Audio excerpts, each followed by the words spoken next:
In charge तरुण चुग का कहना है कि असेंबली इंतखाबात में जम्मू कश्मीर से बीजेपी फातेह बनकर उभरेगी। आइए सुनते हैं उन्होंने क्या कहा।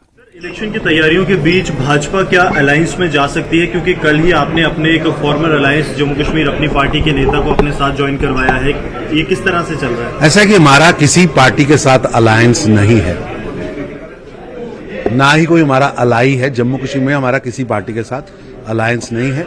भारतीय जनता पार्टी यहां दशकों से काम कर रही है और दशकों से यहां मजबूती से खड़ी है। और भारतीय जनता पार्टी के नेता श्री नरेंद्र मोदी जी ने लोगों का दिल जीता है, लोगों को काम करके दिखाया है, विकास की नई गाथा लिखी है। भारतीय जनता पार्टी मजबूती से लड़ रही है और उसी कारण आज भारतीय जनता पार्टी जम्मू कश्मीर की सबसे पहली पसंद बनी।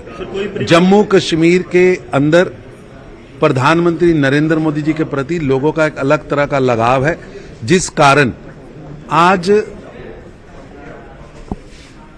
अलग अलग क्षेत्रों से, अलग अलग वर्गों से नेता भाजपा में शामिल हो रहे हैं और भारतीय जनता पार्टी आगे बढ़ रही है। सर, कुल 90 सीटों पे, सभी सीटों पे आपके कैंडिडेट आप बीजेपी उतारेगी? भारतीय जनता पार्टी का हर निर्णय पार्टी के फोरम लेते हैं, पार्टी का फोरम बैठेगा और पार्टी पूरी मजबूती से जम्मू कश्मीर में चुनाव लड़ेगी। कोई प्री पोल अलायंस नहीं होगा सर? हमारा किसी पार्टी के साथ अलायंस नहीं है। सर, कल उमर अब्दुल्ला ने कहा कि अगर हमारी सरकार आती है तो हम पहला रेजोल्यूशन पास करेंगे कि 370 हटना गलत था। कैसे आप इसे देखते हैं?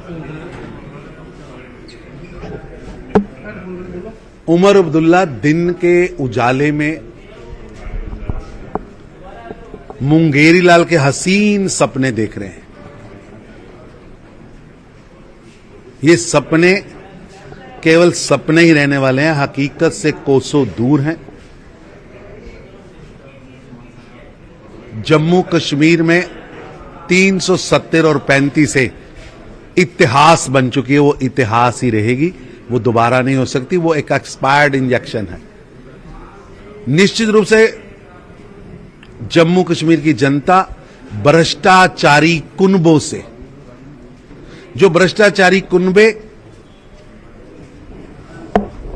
भ्रष्टाचार को इंडस्ट्री बनाकर वंशवाद की वेला से लूटते आए हैं, जम्मू कश्मीर की जनता इन लुटेरों से सावधान रहेगी और इन लुटेरों को सत्ता से दूर रखेगी। लूट का इतिहास है इनका। जो लूट के इतिहास वाले लोग हैं, उनकी लूट का हिसाब मांग रही है आज जम्मू कश्मीर की जनता। कश्मीर घाटी में किस तरह की स्ट्रेटजी रहने वाली है आपकी, और क्या जल्द ही पार्टी की मैनिफेस्टो कमेटी बैठेगी और मैनिफेस्टो कमेटी जम्मू कश्मीर की जन भावनाओं को सामने रखते हुए चुनाव में उतरेगी। पार्टी के युवाओं को क्या कहना चाहेंगे जो कि की बेटी इल्तिजा मुफ्ती भी चुनाव लड़ सकती है, इस चीज की आशंका? बेटे बेटियों दादे पोतों की पार्टियां हैं। खानदानी शफा खाने होते हैं ना जी, दवा खाने। ये लोकतंत्र के लिए अभिशाप है और इन 3-4 परिवारों ने जम्मू कश्मीर को जकड़ रखा है। और ये भ्रष्टाचार की अगर कहीं पीएचडी है, लूट की पीएचडी कहीं है, तो ये 3 परिवारों ने को है। ये 3 परिवार, कहीं गणित बुक में रिकॉर्ड की बात आएगी कि जनता को लूटने के क्या क्या तरीके हो सकते हैं, नौकरियां कैसे सेल की जाती हैं। ना खाता ना बही, ना खाता ना बही। जो ये अब्दुल्ला मुफ्ती और गांधी नेहरू के हैं वही सही, ये नहीं चलेगा। ये लोकतंत्र है। आपकी चौखट अब्दुल्ला मुफ्ती और गांधी नेहरू परिवार की चौखट नहीं, जनता का मतदान तय करेगा कि उनका नेता कौन होगा।